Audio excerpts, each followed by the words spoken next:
મહાશિવરાત્રિના પવિત્ર પર્વ નિમિત્તે શક્તિપીઠ અંબાજી મંદિરમાં ભવ્ય ઉજવણી કરવામાં આવી હતી। ત્યારે અંબિકેશ્વર મહાદેવ મંદિરનો વિવિધ ફળોથી શણગાર કરવામાં આવ્યો હતો। તો સવારની મંગળા આરતીમાં મોટી સંખ્યામાં ભક્તો ઉપસ્થિત રહ્યા હતા। દેશભરમાં મહાશિવરાત્રિની ધામધૂમપૂર્વક ઉજવણી કરાઈ રહી છે। ગુજરાત સહિત તમામ રાજ્યોના શિવાલયોમાં વિશેષ શણગાર કરવામાં આવ્યો છે। મહાદેવની વિશેષ પૂજા અર્ચના થઈ રહી છે। ભક્તોમાં અનેરો ઉત્સાહ જોવા મળી રહ્યો હતો। અંબાજી મંદિરમાં દૂર દૂરથી ભક્તો ભોલેનાથના દર્શન માટે આવ્યા હતા। મહારાજ દ્વારા વિશેષ મંગળા આરતી કરવામાં આવી હતી। તો મોટી સંખ્યામાં ભક્તોએ બિલીપત્ર અર્પણ કરી મહાદેવને રીઝવવાનો પ્રયાસ કર્યો હતો। ત્યારે સમગ્ર વાતાવરણ હર હર મહાદેવના નાદથી ગુંજી ઉઠ્યું હતું।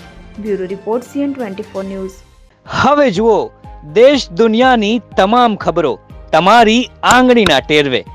ઉઠાવો મોબાઈલ અને ગૂગલ પ્લે સ્ટોર પરથી ડાઉનલોડ કરો અમારી CN24 ન્યૂઝ મોબાઈલ એપ।